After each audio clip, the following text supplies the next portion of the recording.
welcome to Marvellous Mid-Ohio Sports Car Course. John Hindolph with Shea Adam in the Ford Performance Global Broadcast Centre for the Mustang Challenge. We started a new era of Ford one-make championship racing yesterday, and what a cracker it was, with all kinds of incidents, some accidents, but plenty of entertainment, the way we liked it. And the pony cars were absolutely up to the task. The new Ford Mustang Dark hulls are in the pit lane and ready to go. And what a race it was yesterday. We're just outside of Lexington, Ohio, for a real driver's track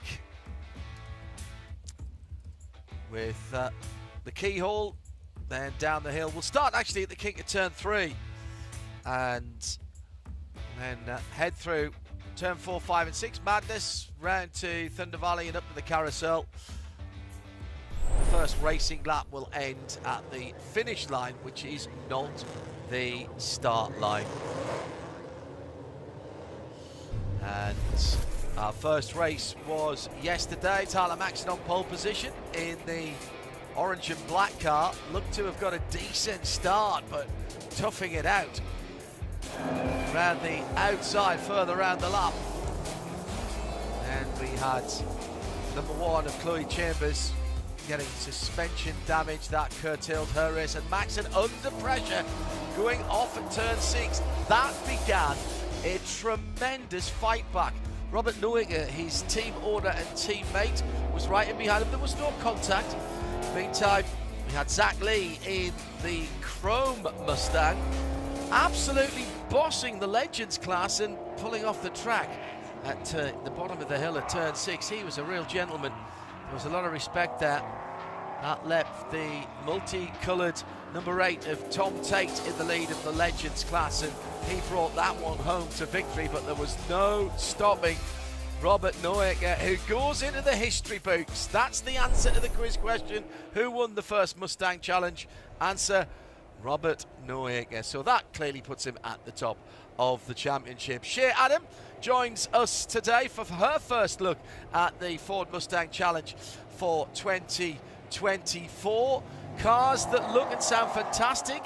And Shea, we've already got a problem in the pit lane with Wesley Slimp, who was involved in a couple of little biffs and bangs yesterday. His number 47 car from Precision Performance Motorsport not getting underway. No, he's the only one that's left in the pit lane. And hello, John, hello, world, and hello, Ford fans, because when those engines fired up more than 500 horsepower per Dark Horse, it was a very guttural reaction, and an instinct from race fans puts a smile on your face straight away. But not a great day for Wesley Slimp yesterday. Wound up with an incident responsibility penalty as well, post-race 10 seconds. Moved him down to 15th, so I'll keep an eye out our Ford Global Performance broadcast booth to see if that car does get fired and rolling, because this is the first of our pace laps. This is the only one.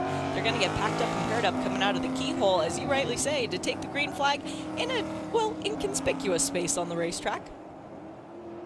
Used to be, I think, the only place where the finish line and the start line were in different places, but Detroit, where Shea was last week, is similar. Now now is Wes going to get out just before the cars come through? I don't think he is. Pit close late is on, John. However, the race time, the 45 minutes, is starting. So they will pack up now, but that means he hasn't lost a lap. He will just get onto the back as they've effectively gone through to start the race. He won't start from where he was expecting to be, which was in 10th position.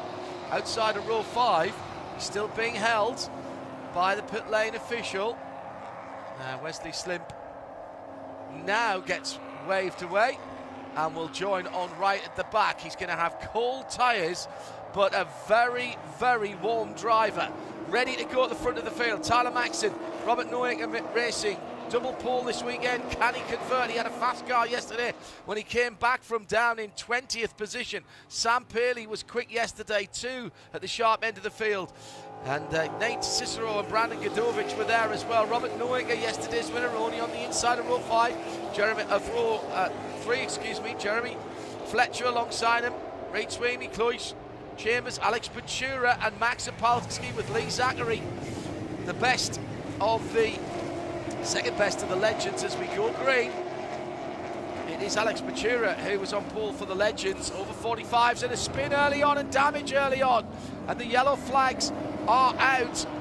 And that is the number 2 car that's taken some of the damage at the sharp end of the field, Max Opalski. But there's a car stranded at the top of the hill as well. And that was the black car with the gold stripe on it. We saw that one right at the sharp end. That's Reid Sweeney for Robert Noecker Racing, who now...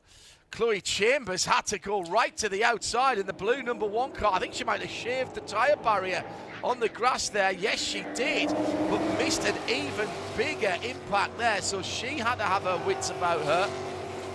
And she's only in for this weekend. And further round the lap, another spin.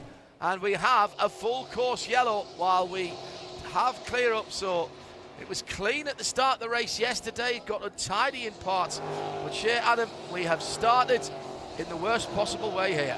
Yeah, I'm sorry to say that from my vantage point, that looked like Max Opalski missing his braking point and just barreling into the back of the black and gold car. As you rightly said, John, Chloe Chambers avoiding action, and then further around the lap, Tom Tate becoming a victim.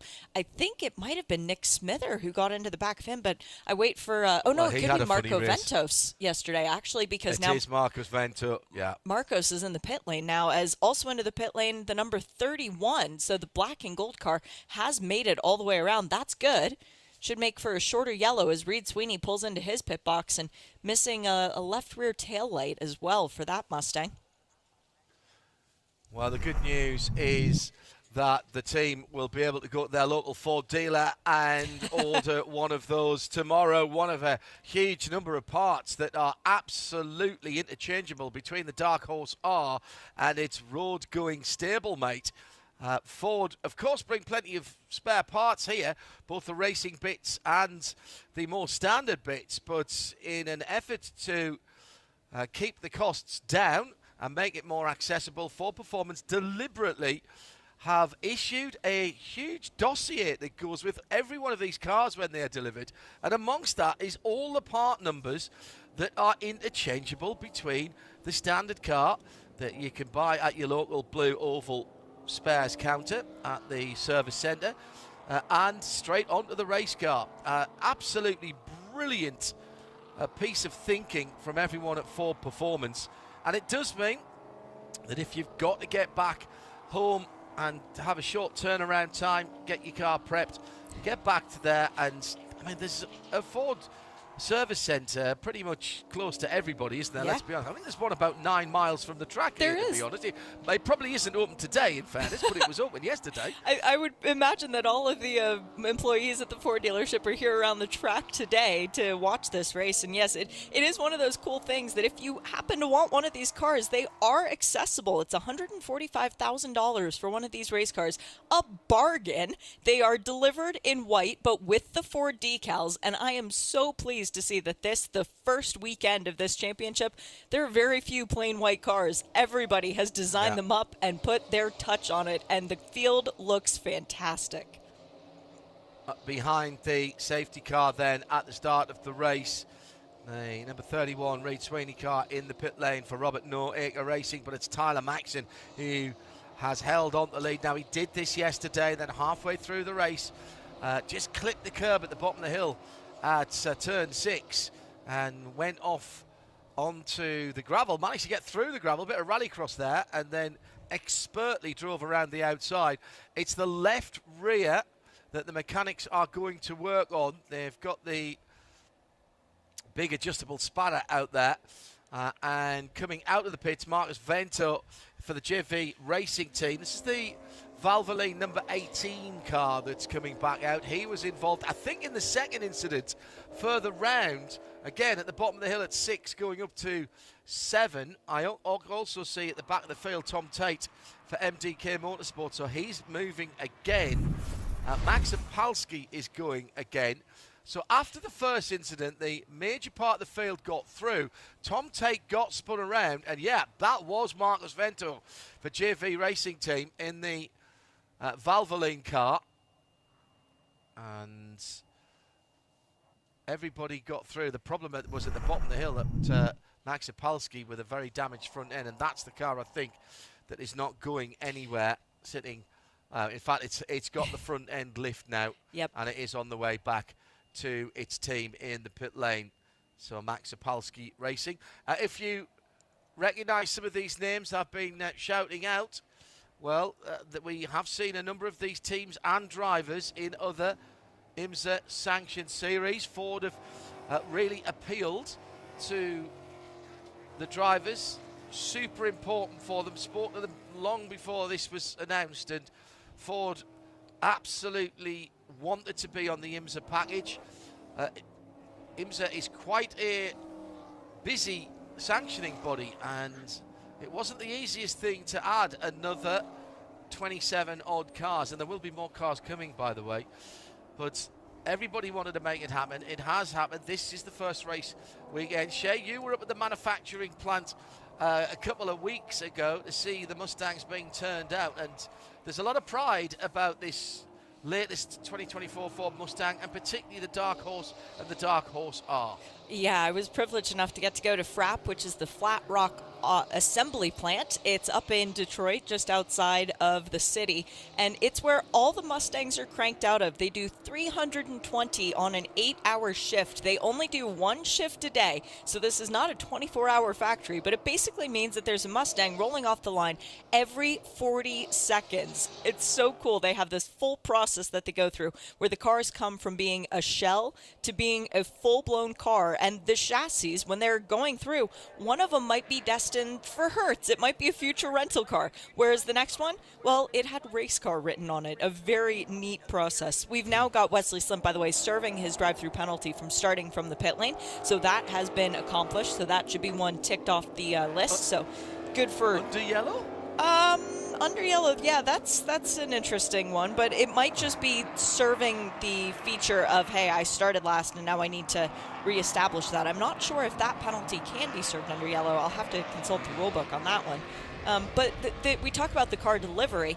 The cars haven't been delivered with a great deal of advance warning, which is why it's even more impressive that they have the full liveries on them. As a matter of fact, there was one team that had signed up for a car and they didn't get it delivered because of a variety of different things. None to do with Ford, by the way. It was to do with private teams, so they didn't get their car. They showed up at the racetrack on Wednesday and went, hey, do you guys have any spare cars? And Ford went, we've got one that's just come out of the factory, but it hasn't even been shaken down or anything yet. And they went, great, we'll take it. And by the way, that car yesterday was driven to second by Mr. Michael Stillwagon. That's car number 9 in the field. So this is the level of creativity that we have and the level of working with the teams that Ford Performance is doing. They're knocking it out of the park.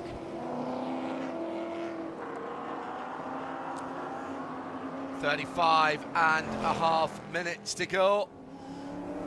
The Mustang Challenge brought to you by Ford. Built, Ford proud. Great to have your company wherever you are around the world. Ford Performance bringing us this phenomenal piece of kit. And by the way, you're watching and listening in the UK. Yes, there's a right-hand drive Ford Mustang. There has been for a little while. And yes, you can get the Dark Horse as well. I'm ridiculously excited about that. Can't wait to get my hands on one. Let's go back to green flag then.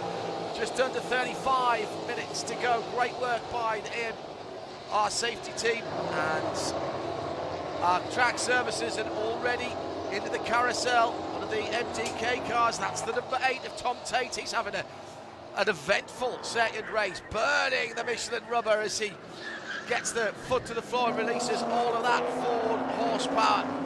Still Tyler Maxson, who is leading out. Now, Tom Tate, I think, got a little bit of a, yes, it was a little bit of a hip and shoulder there from the automatic racing car. Was that, Shay? That was Larry Webster, but what was Tom Tate trying to do, trying to pass people going through the carousel when the green hadn't yet waved again? That might be looked at by race control. Fair point, well made. And as ever, nicely presented by thank you. my co-presenters, Adam.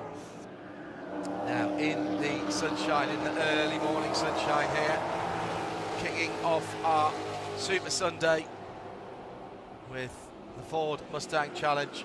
Big V8, lot of horsepower, engine in the front, driving the wheels at the back, and a 6-speed stick shift. Yep, proper gearbox.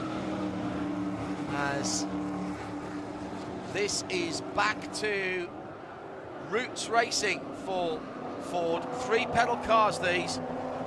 There is a auto bliff feature. A lot of the drivers won't use that. There will be heeling and towing down through the box. Flat shift on the way up.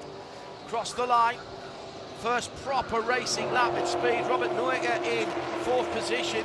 Yesterday's winner in the blue and white car, just off the leading 3 as they head up to the keyhole. Time certain race, 33 minutes to go. Side by side, Maxon in the orange and black car, the tiger stripe car. I gave him a nickname yesterday, Shea. He's now Tyler Tiger Maxon, obviously with the car that colour. He's going to lose the lead here, going through the kink and turn number 3 and down in the braking area before China Beach. Sam Paley, we know how good Sam is from working in MX-5 and Miatas.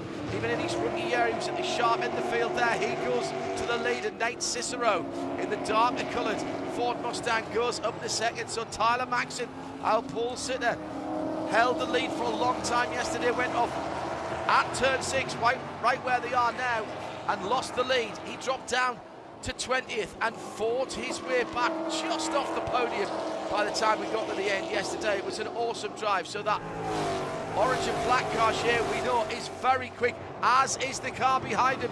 He's team owner and teammate Robert Neuger. So Maxon and Neuger, the teammates now in 3rd and 4th. And there's a long way to go in this race. Sorry to be the first one to say that, but with 32 minutes near enough left on the clock, there's a lot of racing left to be had. But Sam Paley to the lead for the first time in today's race, with Nate Cicero right behind him. Sam is such a cool cat. He is part team owner of this organization, Southern Paley Motorsport, and I was talking to him the other day about the added pressure of being a team owner as well as a driver. He said, well, I've been a team manager before for a kart team. That's TKG on the right rear and left rear quarter panels of his Mustang, by the way. He said it's just a little bit different because all of a sudden I'm the one signing the checks instead of getting the checks signed to me. But Sam was saying how physical it is to drive these cars, that normally he gets blisters on his palms after about a 30-minute stint. He said, oh no, in the Mustangs, I'm up on the wheel so much, it's about 15 to 20 minutes. So right now, Sam can relax his hands a little bit. Oh no, he can't, because Nate Cicero's gone around him and gone off the track. That's exactly the same sort of incident that Tyler Maxon had whilst in the lead yesterday, just understeered off, except his mistake was down the bottom of turn 6, which is where that black MMR car is now. Now, did he get just a little bump as he went through down to the bottom of the hill? No, he just outbraked himself. Took too much speed in that 82. Nate Cicero, who was in the lead for what? 25 feet, maybe 50 feet, not much more than that. Cicero to the lead for McCumbee McAleer Racing. Sam Paley now pulls it back again as Cicero has dropped way down. He's somewhere around about Jim Farley, who's in 16th position as the leaders come across the finish line. Oh, inside pass at turn 1, that would be very brave indeed. And it is brave, and it's completed. Tyler Maxon pulled off an absolute belter there. Got a really good exit from the carousel onto the short chute that contains the finish line. And, oh dear, it is the 82 car. Nate Cicero is off in the gravel, and this time the MMR car is not coming back. This will be another full course yellow, I'm afraid. But what a pass from Tyler Maxon, and it's still on behind him as they go through the kink at turn 3. That is steeply downhill. 1, 2 and Yellow's a half out across the track as the yellows come out now. Who's got the second place there? Is it Maxon or Neuger? I think Neuger might have been through there. I actually think Robert Neuger might be given that second place, as the 52 has gone off as well. That's Christian Bach from Core Motorsport. So 2 cars in the gravel here. 52 is Christian Bach, 82 is Nate Cicero. Oh, Nate's not going to be happy with himself. That all started from him going for the lead share, dropping off, maybe just a little bit frustrated and tried to make it all up in the next few corners. He's gone off at turn 11. That is important because Christian Bach is off at turn 1, John, so they were two completely different incidents. Separate incidents, correct. Yeah, good spot there, Shea.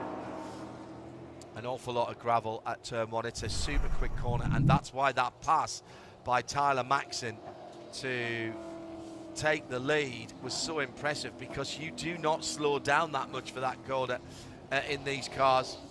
You're balancing the car, little lift, possibly a dab of the brakes, and then straight back on it hard. You ride the curbs on exit just to straighten the car up. Well, down through the years, in fact my early years of following motorsport, Ford dominated rallying with the Escort, and then Group B with RS200. Not sure the Mustang was made for off-roading quite the way that Nate has taken it out there, but our hard-working and outstanding AMR safety team already on the scene. Best in the biz. And very sensibly using the very, very long rope there. Don't put the recovery vehicle in the gravel and get yourself stuck in it. At turn 1, that is still going on. And we've got the long toe strop to pull out Christian's car. We needed. Christian's car is being somewhat recalcitrant at the moment. I think for that incident, we need a Ford F350 Super Duty as our recovery vehicle. That would have it out there in no time. But for Christian Bach making his IMSA debut this weekend, he started in Lucas Oil Schools back in 2022, and then he got the bug, Ford Racing Performance School, and moved him into NASA competition where he ran in the American Iron class. So this is a man for whom this series was created. His dream is to race Mustangs, and he's getting to do that this weekend. Not going exactly the way he'd planned, but for Christian Bach, it's a long season. And when we go to Watkins Glen in just a couple weeks' time, I'm sure he'll get back on the horse straight away. Very good. I see what you did there. Yeah. Nicely done. Now, I reckon because of the very quick work, our AMR safety team don't amble up to a car, and they don't amble away from it. They jog to it, they run to it, and they know racing. And I think they might have got Christian Bach out to get back around and not lose the lead lap. I'll take that back. He's just off the lead lap, I think, with the leaders coming through to complete lap number 9. Yeah, and he will get lap 8 next time around, but having only dropped 1 lap on a short circuit like this, that is exceptional. 25 3/4 minutes to go. Tyler Maxson leads from pole position. Sam Paley in second from Robert Noecker, yesterday's winner, in third. How did Tyler Maxson get back to the lead, by the way?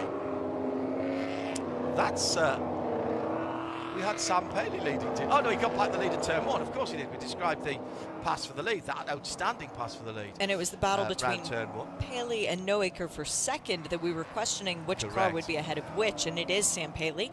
But look at who's in 4th position now, John. It's Jeremy Fletcher, and then in 5th, Brandon Godovic for PPM, and Brandon's looking for a bit of redemption after yesterday's race as well, finishing in the 14th position. Brandon is a guy we're used to seeing at the head of whatever race he's involved with, and sometimes those happen to be NASCAR races as well. Let's take our Ford Performance team update. 3 cars for Robert Noecker Racing, and it's not a bad haul for them at the moment. First with Tyler Maxson. Second, their second car is in third, the number 13 of Robert Noecker, and in 12th position is the number 29 of Mitch Marvosh. Now, notice the difference, the red and the blue class, and we've been asked this on at IMSA Radio from Will Ostrowski. What is the difference between the red and the blue class? I'm pleased you've asked that. I'm pleased you've asked that, Will. Thanks for tweeting in. Dark Horse is red. Dark Horse Legends, that's over 45s at either a bronze or non-FIA rated driver. That is the blue. And one of those is the number 33 with a little bit of splitter damage on that dark grey car. That looks an absolute picture. That's Alex Batura leading the class, but to the right front, that aerodynamic splitter underneath the front air dam is wafting around in the breeze. Now, Shea and I have watched many different single manufacturer races down through the years, and anyone who has that piece of rubber on the front, it is normally, Shea, really, really important, completely out of proportion with the size of that piece of rubber. And that is going to be a problem for Alex Batura in that olive drab number 33 with the orange stripings. But this is Alex Batura's favorite track that we go to, and he is so happy to be a part of this series. A man who's an oral specialist. That is his profession in the line of dentistry. He's raced in IMSA competition for a very long time. He's been a part of IMSA since, at least 2014. He's a guy who, it doesn't matter if the car's falling apart around him, he's still going to drive the wheels off of it, perhaps literally. Alex did not get to finish yesterday's race in the manner that he wanted, didn't get to finish it at all, as a matter of fact, looking for redemption. So honestly, John, I think we could have bits and pieces hanging off of Alex Batura's car. He will will it to the finish line, especially with the shot at a win. Shea, Adam and John Hindhaugh, good to have your company. Thanks for being with us. Wherever you're watching in the world. Really good response yesterday after the first race, and quite clearly capturing the imagination of people in the US and further afield. The question has been asked a few times, will we see this category of car outside of the US? Well, I'm not speaking for Ford here, but I suspect that that will be being looked at, given the great take-up that the teams involved in IMSA and further afield have shown in this car. It is a back-to-basics racing car. It's a perfect place to come and learn close quarters racing. Safety car lights are out, by the way, and it is very cost-effective. Remember what I was saying earlier on, there is a huge dossier that comes with these cars that includes all of the part numbers that you can just go to your local Ford dealer and buy. And they're not that expensive for a purpose-built racing car to start with. Nothing in racing is cheap, I accept that. Back to basics, cost-effective racing. Oh, hang on a minute, it must be Ford Mustang. It has a historic ring to it. Black to green, just under 21 minutes to go. Racing heritage times 27 as we started out. Here we've lost Max Sapolsky after that first lap incident, and Tyler Maxson has jumped out to a decent lead. Round the outside, Brandon Godovic in the red, white and black number 46. That's a car that you can't miss. He was pretty impressive yesterday, but didn't get the result he wanted. He's side by side at the moment with Jeremy Fletcher in the blue and white number 22. And Robert Noaker has got up into second. Pearley trying to fight back. Maxson right there at the front of the field. Now these two drove away yesterday. Maxson, Paley, Noaker. That top five just spreading out a little bit. Gab Tesh is the MDK car in sixth position. That's the yellow and black machine. And still with just under 20 minutes to go, Shea, you're not putting the house on who's going to finish on the podium, never mind who's going to win this race. Definitely not. But I can say that there have been penalties handed down from race control, so it's unlikely to be either of the two cars that I'm going to mention. Larry Webster in the number 99, that's the automatic racing Ford Mustang, and Marcos Vento in the number 18 for JV Racing Team. Both have been handed 10-second penalties for instant responsibilities with Tom Tate. So both drivers, having come into contact with Tom Tate, have been deemed guilty, as off goes Cal Kearns in the number 66 Ford Mustang, the one with leaders written on the side. Hopefully he can regain position, as into the pit lane come both of our drivers. So they're serving drive-throughs instead of taking the time penalty. Very, very smart. Well, I presume, is that not a stop and hold? It's a stop and hold for Webster, but it was issued the same penalty as a 10-second incident responsibility. Okay. Marcos drove straight through. Webster is in the penalty box with Tommy right now. Well, some of these drivers just getting used to IMSA competition, of course. Plenty of battling going on. The number 22, Jeremy Fletcher, that's the blue and white car, side by side with the 26. That's Sam Paley, and that is a new third position car. Kudovic sits behind them in fifth position with a watching brief at the moment as they go on the top of the brow at turn 9 into Thunder Valley. And weaving their way through turn 11. Such a difficult corner, turn 11, because it slightly tightens on you, and halfway around the camber changes. Really not helping you if you get offline there. Then the carousel.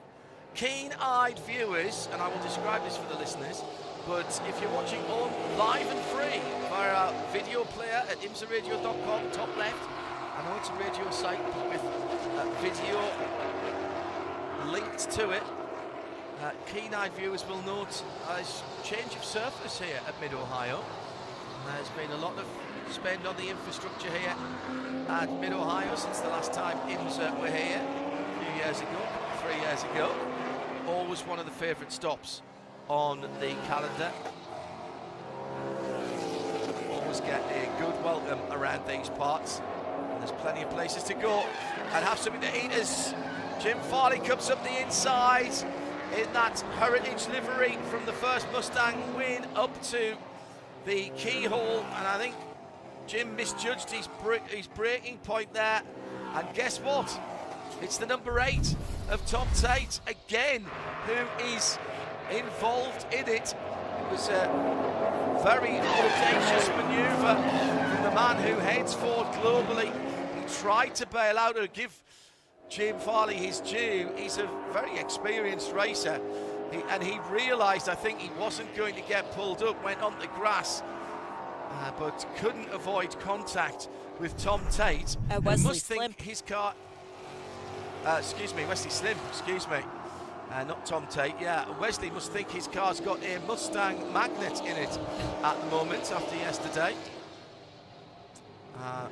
Just like Jim is continuing, Robert Noenger in his quest to snatch the lead from his teammate Tyler Maxson has just put in the fastest lap of the race at 1:31.339. Hello, if it wasn't for the fact that you were in the Ford Performance Broadcast Centre as well, Shay, I think this was yesterday. It's exactly what we saw yesterday with these two teammates. They qualified and locked out the front row for the first ever race of the Mustang Challenge. And this is what we were treated to for getting on half of the race. Let's see if Tyler Maxson can keep his concentration this time. He was clearly annoyed with himself for making a slight error. And they've pulled out a couple of seconds, almost 3 seconds on the chasing pack. And that, in this form of racing, Shay, is quite a big advantage. It really is, and we need to remember that this is a season-long championship, 10 rounds across 5 race weekends, across 5 of the most iconic circuits in the U.S., and there's 10 bonus points on the line during each race. You get 10 points for pole position, and then 10 points for the fastest lap. So Robert Noecker, even though he's chasing that lead, even though he wants the most points for winning the race, and he wants to win all the races this season, let alone this weekend, he's also trying to get as many points as he can, because you never know what's going to happen in the future races. So Robert Noecker right now trying to do everything he can to claw back a championship advantage. Wesley Slim did make it back into the pit lane, by the way. After that contact, he did have a right rear tire go down. Yeah, it's the 47 Precision Performance Motorsport car.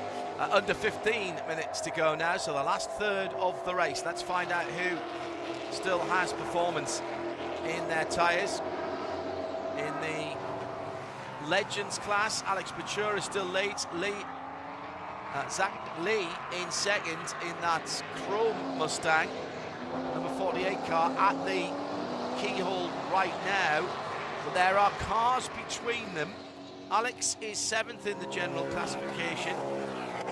Zach is 9th. And that's DJ Randall in the core car between them, Shea.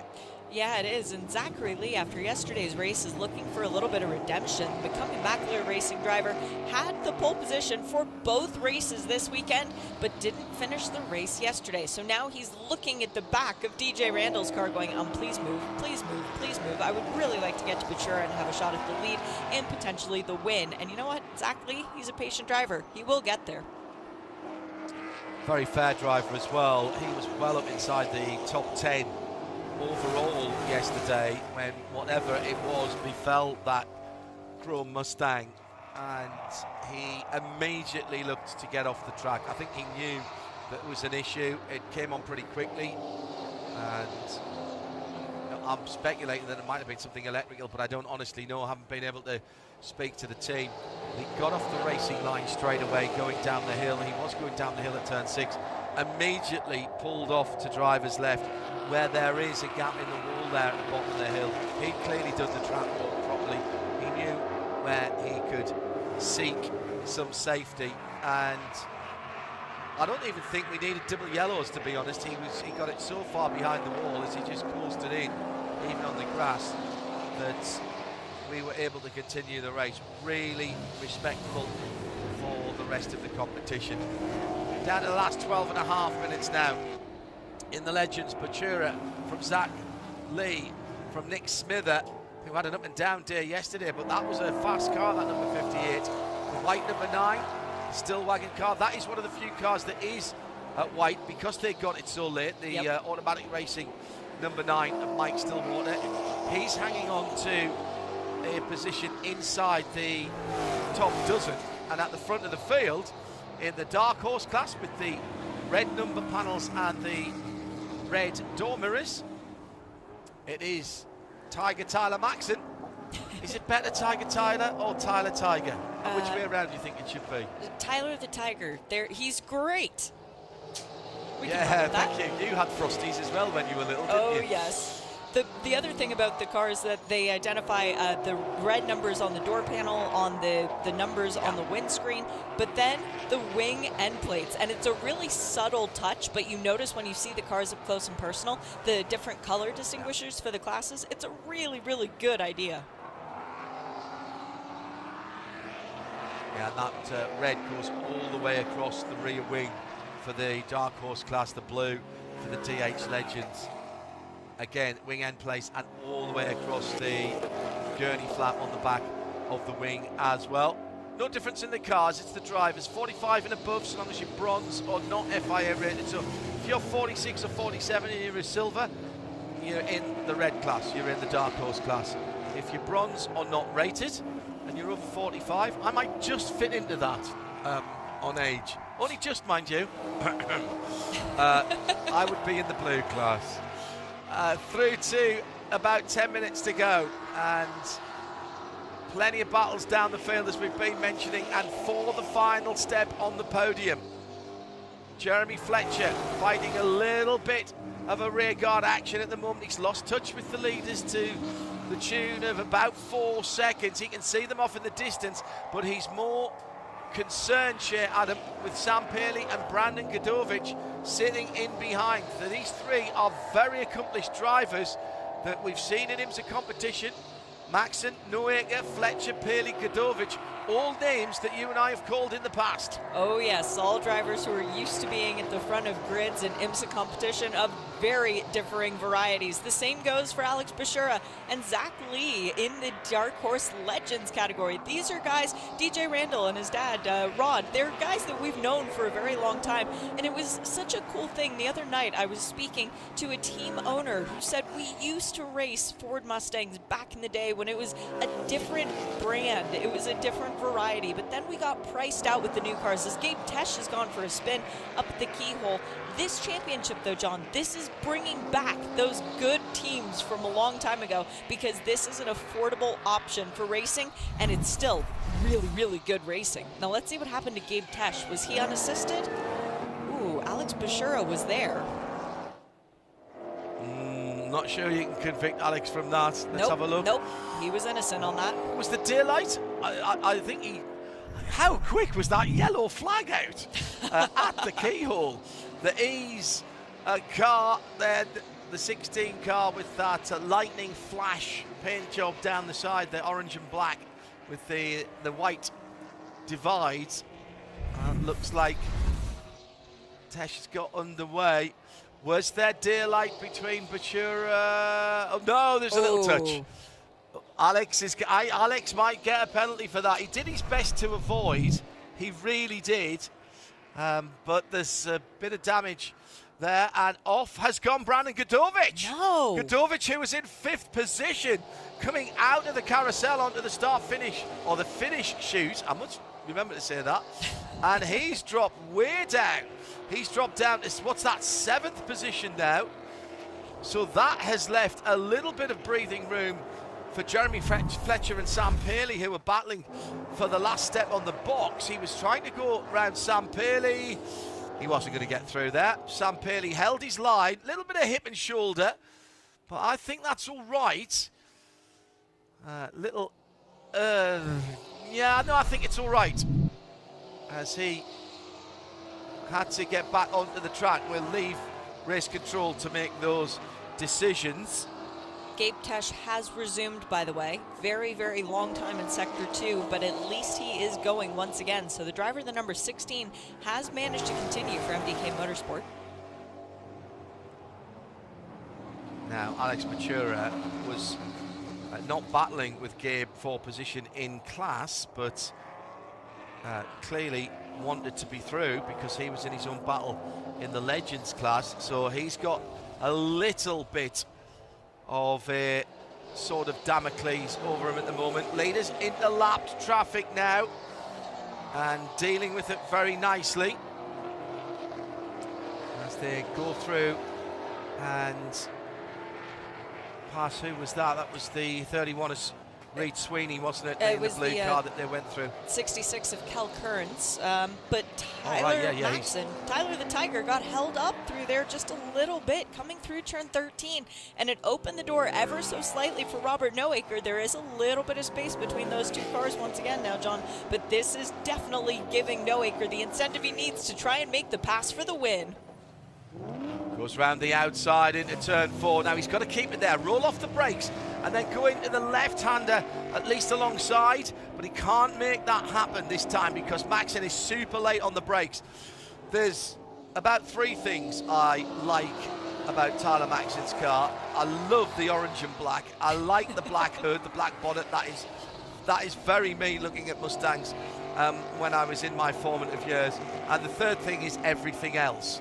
To be honest, because these Mustangs look and sound fantastic, and the stick shift option in a race car is right up my, I was going to say right up my street, I suppose we should say right up our track. It keeps the cost down as well, of course. Very robust driveline on these V8 engined race cars. The Dark Horse are available in the UK in right-hand drive. Yet to see one, I've got to say. See plenty of Mustangs. Out of the pits there for Gabe Tesh. He's dropped off the lead lap now. Still 9th in the Dark Horse class though, so he's picking up a few points. Coming down to the last 5 minutes, the leaders are at the keyhole. Battle still going on between Alex Bachura and Zach Lee, and right in there is Brandon Godovic, as well as Chloe Chambers is getting involved in that as well, having a much better race. Big sideways slide and burning up the rear tyres from the Chrome 48. That's Zach Lee in second position in the Legends class. Who's in third at the moment? That's Nick Smither, isn't it? Yeah, Nick Smither doing a fantastic job in today's race, just keeping calm. But for Zach Lee, this is a critical point in the race. Stu and Stephen McAleer or Chad McCumbee, any of the guys who run McCumbee McAleer Racing, please get on the radio to Zachary Lee and tell him just be patient. There is a 10-second penalty coming the way of Alex Bashura for that incident with Gabe Tesh in the number 16. All Zachary Lee needs to do is stay within 10 seconds of Bashura, and he'll be awarded the win. You don't need to make the pass on the track. Please don't throw this away. 20. He's only a second behind at the moment. Nick Smithers, well, he's more than 10 seconds. Nick Smither, excuse me, is more than 10 seconds back, but he's just put his fastest lap of the race in, so maybe he has been given the hurry up. Nice inside pass into turn 4. Oh, big lock up again for the multicoloured car. That car's been in the wars this weekend. As we said, it looked like at one stage it was just attracting other cars, and has continued. How about the battle between the purple and blue car? This is the number 58, coming around the far side of the course at the moment. That is Nick Smither. And the 52 in behind is, well, that's not several the laps position, down. I don't think. Nope. Yeah, I was going to say that. Threw me out there. That's Christian Bach, isn't it, who's got a quick car. But remember, he was off in the gravel at turn 1 in that 13 car. That's just what threw me in that car behind the 52. Right, let's get back to the leaders as we are under 3 minutes to go, so potentially a couple or 3 laps here, Shea. Teammates, and it's teammate versus team owner, first and second at the moment. Now, we've talked to many a team owner who races against his customers and his teammates, and he always says, I don't care so long as one of my team cars wins. Noeka won yesterday. Maxon had a fantastic fight back to get some points. In terms of the championship, if they finished this way around today, it wouldn't be the worst thing for either of them. No, it wouldn't. And the bonus points that I mentioned, that does come into play as well. Tyler Maxon with the pole position, that did give him the 10-point advantage. So there is that to keep in mind. But for Robert Noaker, he's a racer. He just wants to win races. Yes, his name is on the trailer, and yes, he has customers to worry about, but still, this is racing, and you want to be the person to not only win the first race of the championship, check that off the list, he wants to be the one to sweep the first weekend, to be the first person to dominate, yes, to be the first champion, but to try and get this season end prize, because if you win the Dark Horse category, it's $100,000. That's towards a GT3 or a GT4 test, and Robert Noaker would love that opportunity. So ultimately, it's eyes on what happens at the end of the season. And right now, his eyes are on the back of the Tiger car, trying to size up a way to get by, because it should be white flag next time by. I agree with your arithmetic on the time. The base 60 maths coming into it. Just had a squeal of a tortured Michelin tyre there in our headset. Was that somewhere else on the track? A minute to go, pretty much exactly. Should be the white flag across the finish line this time around, and there it is. Well, what a weekend it's been for Robert Noaker Racing. They locked out the front row in race 1. Robert Noaker takes the victory in race 1. Tyler Maxon on pole position for both races. And now they're first and second with under a lap to go in race 2. I'd say this has been already a very successful weekend for RNR. Can Robert Noaker make it a delightful double? Or will Tyler Maxon just put the block on that? Overtaking cars that have had problems down towards turn 4, getting on for half a lap completed. Maxon did not feel the need to defend there into turn 4. Noaker a respectful distance, I would say, at this point. Shea does not seem to be challenging the number 74 car, the orange and black Tyler the Tiger Maxson machine that sits ahead of him. That's stuck now. That is stuck. Apologies for the girlish Tell him giggle, if he but doesn't like it, we will stop. Away. Yeah. Tell him we will stop if he doesn't like it. Okay. You know, he might not like tigers. You know, maybe he was a Fruit Loops person, not a Frosties. Big slide into the final corner of the Mustang Challenge. What a successful weekend it's been for Robert Noecker Racing.